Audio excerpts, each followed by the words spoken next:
his shoes with like speed down shoes, and that makes him impossibly slow. First off, Ivo, if you were able to sneak up on Sonic and switch out his shoes, why not just kill him there? Honestly, facts. Why not just end him right the fuck there? What are you doing? You mean to tell me you got a 300 IQ and you couldn't figure that shit out? Come on, bro. Come on. But yeah, so you have Sonic going through this labyrinth to try to get his shoes back, which again, why? Just get more shoes. There we go. Hold on. Yeah, Eggman creates the slowdown boots using Chaos Emerald energy to sabotage Sonic's speed. Sonic absent-minded. Okay, so it wasn't that he was asleep. He just swapped him out. Again, if you managed to swap out his shoes while he was sleeping, just choke him out. Put a pillow over his face or something. Like something. Eggman. Please. Please, dog. Oh my god. Yeah, and you can only take off the shoes with Chaos Emerald energy. So like, why? So there's the arbitrary reason to get the Chaos Emeralds. Fucking. I have to say, that is the dumbest reason. It's stupid. It's stupid. That is the dumbest premise. It's so dumb for a game. Yeah. So now, I will say that outside of the story, which again, trash as fuck. Outside of the story, the gameplay is also trash. What are we talking about here? Why is what are we talking? What are we talking about? It's also trash. You about to say that was good? Trash. I was gonna have to judge. It's also trash. It's also trash. It's also trash. Fucking. What are we talking about? What are we talking about? That Sonic has to just shuffle his way around these fucking things. Also, now that I'm thinking about it, Eggman created the slowdown boots and made it so Sonic could not run normally. Did you forget that he could use the spin dash? They didn't because it's in the game. Because you could still spin dash and it's still fast and it still goes. So there was no reason to do any of this shit. I'm done torturing myself. There was no reason for any of this shit. Why would you do that? Why does it? Yeah, and then why? You know what, Ryder? You're right. Why doesn't he just fucking do it again? You were able to do this once before, and you've been proven several times to be able to get the one up on Sonic. Just fucking kill him. I mean, I know why we're not gonna kill him, because then, you know, no more Sonic the Hedgehog. I get it, but like, Eggman, you have him dead to rights, and you just refuse to do anything. What do you? Wait, do you feel bad all of a sudden? Like, just for the record, it's funny that you say that, because like, I remember the comic I showed you that I got my daughter. Yeah. We started reading it, and it's the metal virus, by the way. So I'm sitting here like, hi Zelda. Brother, what? Why, Eggman? Why? Like, he thinks that you're good, and you're just screwing with him. No. So, what you talking about with Mr. Tinker and everything? Well, yeah, no. So, like, the part that we're at, he's no longer Mr. Tinker. Oh, okay, yeah. He's up back with Starline. Yes, Starline. And he's like, Sonic still thinks he's Mr. Tinker, but you know, he started doing the stuff for his metal virus. Yeah. And I'm just kind of like, bro, he says it. He's like, oh yeah, the best way to mess with Sonic's head, to get in his head, is for him to think that I'm up to something. Yeah. So you know how to get around Sonic. Why are you doing it? Yeah, it is also a great arc. The Metal Virus Saga is awesome. It's peak Sonic writing. I love that shit. I love an overconfident Shadow, and I love that everybody had to like be pushed to their limits for that. You know. Yeah. Well, I'm finally gonna experience it. Oh yeah. I got let me know when you're done, because I want to see what you feel like at the end of it. Oh my goodness. It's so My good. daughter's already been like half crying because of the scenes with the animals. And Oh, then, did she you know, get to? Eggman She didn't learning get to his the point with experience. Cream yet, right? Not yet. Oh man, hug your Not your yet. child, hug your child, Sec. Hug your child when I they. will. Yeah, when you get to that point, hug your I child. will. Because Cream's I about to will. go through some shit. All right, let's get back to it. Yeah. Let's get away from Sonic for a minute. Oh, actually, hold on. I forgot to put Labyrinth where it needs to go. There we go. Oh yeah, you forgot to put Labyrinth down Actually, at the actually, bottom of D tier where it belongs. actually, hold on.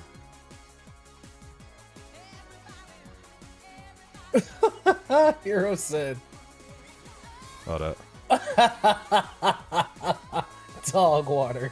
There you go. Yeah, put Boom. that down there. Boom, Yeah. boom. There we go. Easy.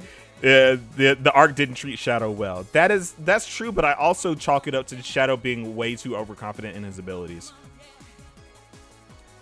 And this is also like pre-generations Shadow as well, so we'll leave it as that. Like, the interpretation is going to be up to the person, but I really think that this was a very overconfident Shadow, or a very angry Shadow who just couldn't keep his emotions in check. But I could be wrong. I could be just interpreting it differently. All right, yeah, let's step away from Sonic for a little bit. Let's talk about Tails, because Tails had his own fucking games, baby. We have Tails Adventure and Tails Sky Patrol. Now, Tails Adventure, I believe, takes place before he meets Sonic in Sonic 2. And let's just say this. Tails caused a genocide because army woke him up from his nap. Tails did what? Tails wiped out an entire army because they woke him up from his nap. Also, Where is that Tails at? Also, this is a Metroidvania. This is kind of a Metroidvania. This is cool shit. Oh. I love this game. It is very dated. If you play it today, it's kind of odd. It's a very odd thing to play, but I do appreciate what they did with it. So, if nobody else has any objections, I'm gonna say that it's gonna be a low C tier game for me. Nobody else has played this game because they are a nice game. Yeah, and actually we're gonna talk about Tails Sky Patrol. Rail shooter Tails. A rail shooter. That sounds interesting. Oh yeah, no, Tails has canonically committed war crimes. Yeah. Oh, okay. Yes. We're not gonna get too much into it because, like, I do think it's worth playing. They are really good. I do genuinely think they are good games, but because Game Gear,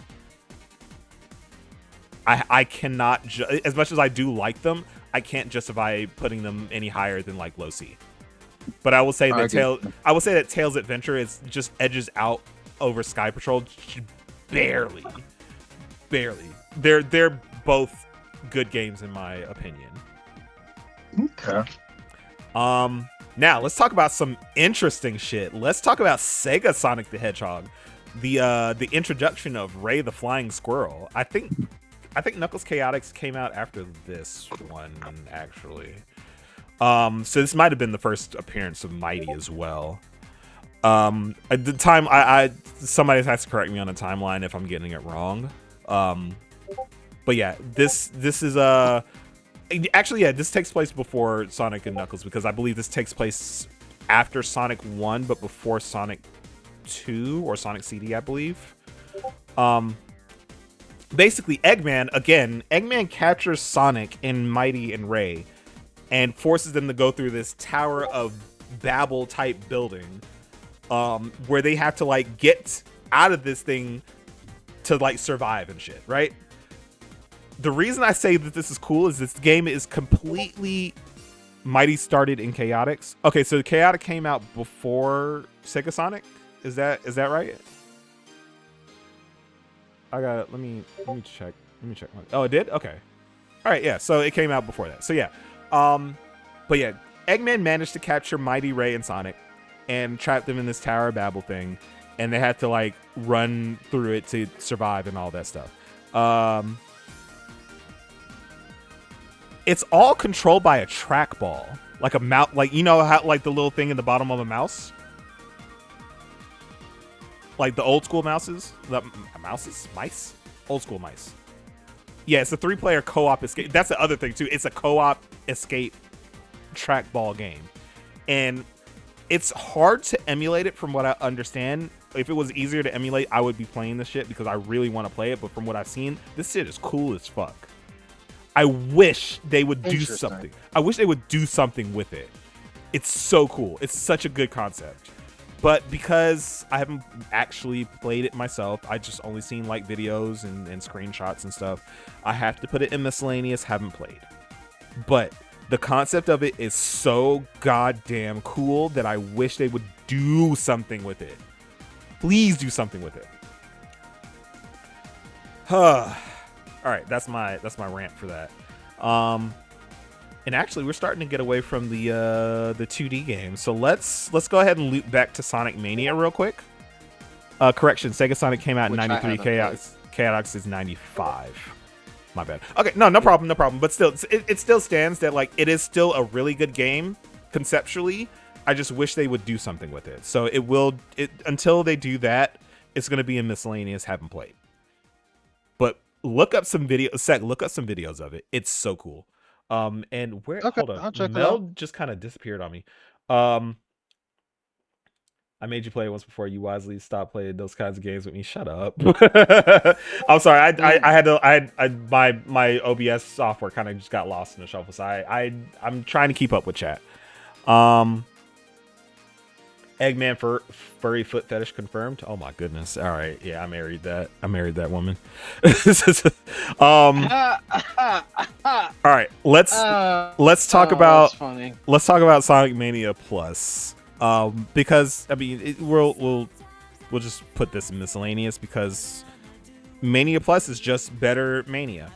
Sonic Mania is just a good game.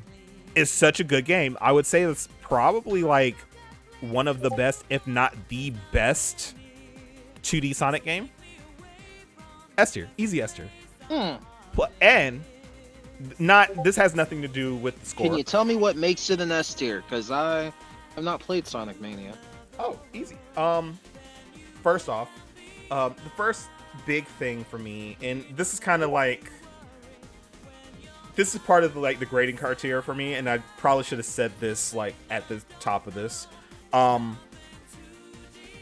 Accessibility to the game is going to play not a heavy factor, but it will contribute to the score. Sonic Mania is one of the most accessible Sonic games you can play right now. It is such an easy pick up and play game. You don't need to have any prior knowledge of Sonic to get into it. You can just be like, Sonic's doing a thing. Oh, here's a hard-boiled heavies. We got to go fight them. Oh, Eggman's doing a thing. Oh, the Phantom Ruby is a thing. You understand what's going on in Sonic Mania. Plus, the big thing that this is like the first, I think this is the first officially Sega fan collaboration, because Christian Whitehead spearheaded this shit. Like, Christian Whitehead is like a fan game maker. He made the ports for like Sonic 1 and 2 and 3 on mobile, and he's largely the reason why Sonic CD is in the state that it is right now, where it's like that's playable, versus like Sonic CD before being playable but like still kind of janky. He fixed that shit. He reverse engineered that shit and made it like a fantastic Sonic game. Hi, Zelda. You can't have that. You can't have that crust. Go away. Go away from there. Go away from it. Leave that alone. But yes, no, it's Mania's so good. Plus multiple playable characters in Sonic, Tails, Knuckles, Mighty, and Ray.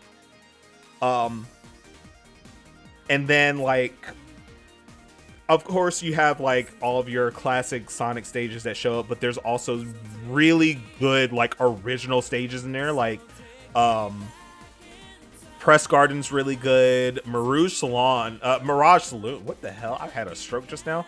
Mirage Saloon is probably one of the best stages that they have in that game. It's so good. Plus, because it's so easily accessible, and you have it on PC, which you probably should have, because Sonic Mania was on sale. You probably should have picked that up for $7 if it's not on sale still. Hasn't Christian Whitehead also made the Sonic fan games before the sequel and after sequel? That I believe that is correct, and we will talk